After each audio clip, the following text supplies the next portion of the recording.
नानींना जे मी वात्सल्य आणि आईचं प्रेम पाहते ते नानींच्या रूपात पाहते. ज्या ज्या स्थळी हे मन जाळे माझे त्या त्या स्थळी हे निजरूप तुझे. मी ठेवीते मस्तक ज्या ठिकाणी सावित्रीबाई म्हणून पाहते मी तुम्हाला नानी.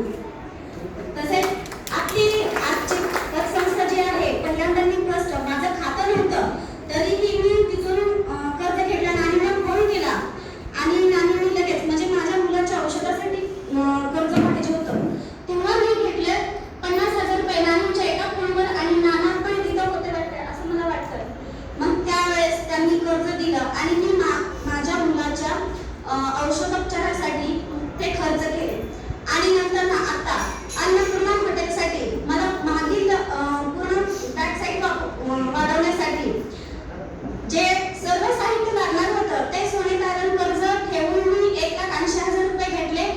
डिपॉझिट सहित ते भरायचे होते म्हणून त्यासाठी मी ते खर्च केले.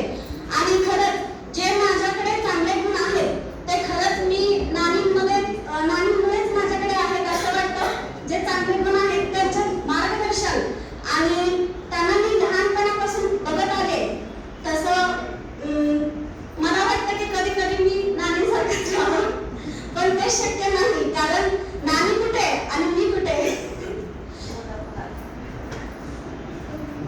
आणि